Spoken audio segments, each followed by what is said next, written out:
मैं doctor S के उपाध्याय अभिनव Bharat academy में एक बार पुनः उपस्थित हूँ। आज मेरा टॉपिक अंतर्राष्ट्रीय संगठन है, क्योंकि अंतर्राष्ट्रीय संगठन यह पूरी दुनिया में विश्व शांति के लिए स्थापित एक ऐसी संस्था होती है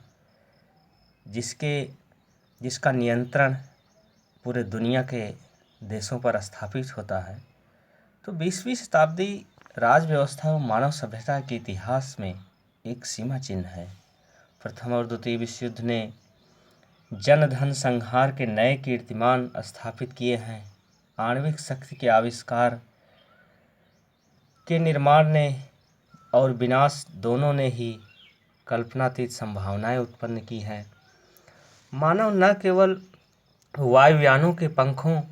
से गगन में विचरण करने लगा, वरन स्पुतनिक और अंतरिक्ष यानों के विकास ने मानव के लिए विश्व की सीमाओं में अंतरक्षत्रीय आयाम दे दिया है। अंतर्राष्ट्रीय संगठनों के विकास ने मानव समाज और संस्थाओं के इतिहास में एक नवीन अध्याय का सूत्रपात कर दिया है। संस्थागत विकास की दृष्टि से अंतर्राष्ट्रीय संगठन को 20वीं शताब्दी का सर्वाधिक महत्वपूर्ण अनुदान कहा जा सकता है। इसका यह अभिप्राय नहीं है कि 20वीं शताब्दी से पहले अंतर्राष्ट्रीय संस्थाओं का कोई अस्तित्व ही नहीं था। समय समय पर ऐसी संस्थाएं अस्तित्व में आई थी जिनका कार्यक्षेत्र एक से अधिक राष्ट्रों तक विस्तृत था, परंतु उनमें से कोई भी संस्था ऐसी नहीं थी जिसका तुलना क्षेत्र, संगठन, स्थायित्व व कार्यक्षमता की दृष्टि से संयुक्त राष्ट्र और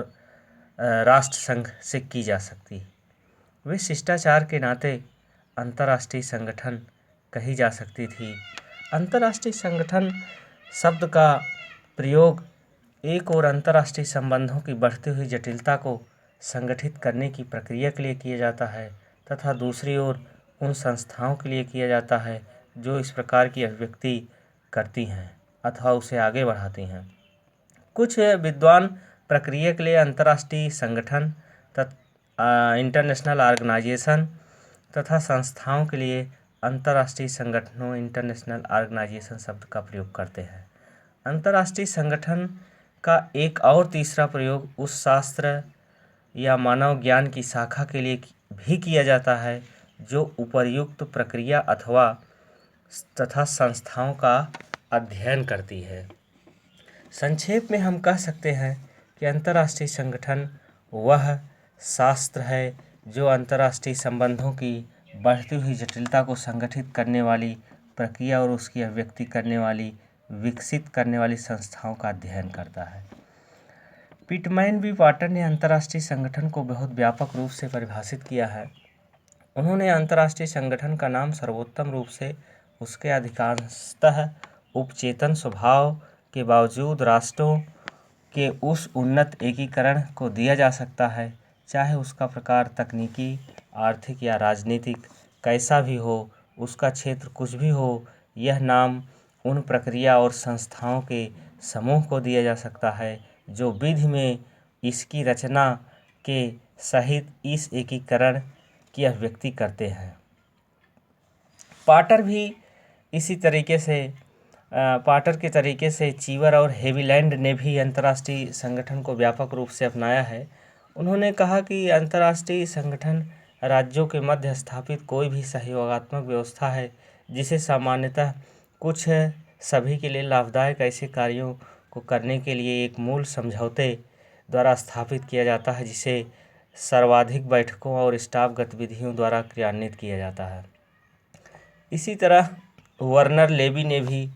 इसको अंतर्राष्ट्रीय संगठन को परिभाषित करने का प्रयास किया है, लेकिन उन्होंने व्यापक दृष्टि से नहीं बल्कि संकुचित दृष्टि से ही अंतर्राष्ट्रीय संगठन को परिभाषित किया है।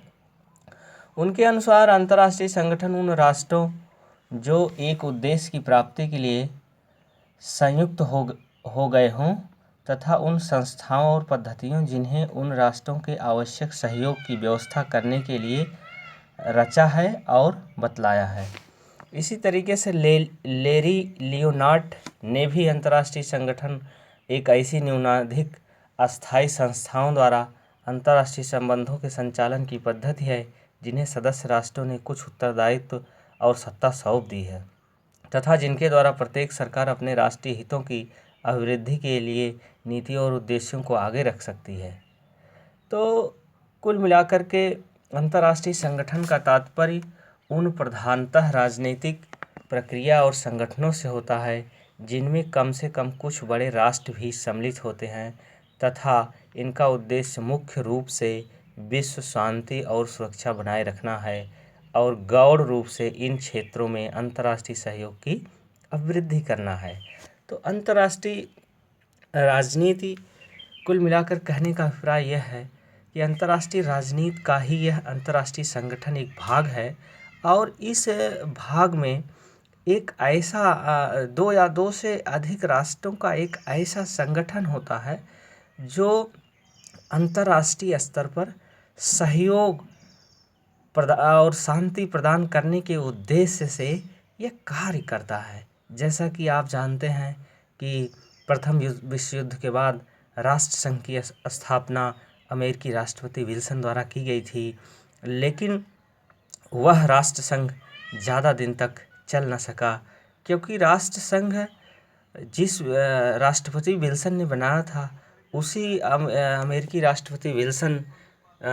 अमेरिका को सदस्यता नहीं दिलवा सका और एक समय आया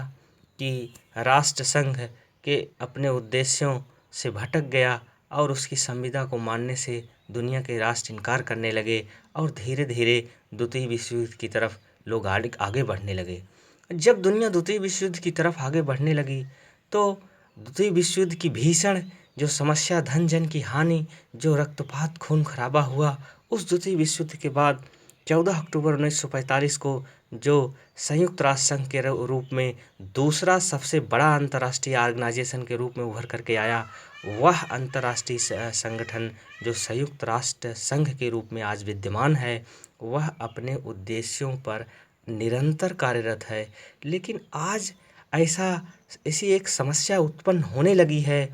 कि यदि अब अंतर्राष्ट्रीय संगठन दुनिया के देशों पर अपनी लगाम लगाने में सफल नहीं होगा तो ये जो कोरोना जैसी एक महामारी आई है जिसके कारण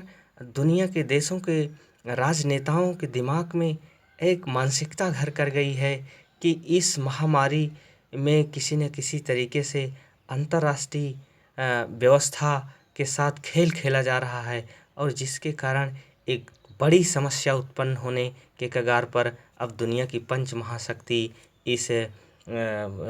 महामारी के कारण एक किसी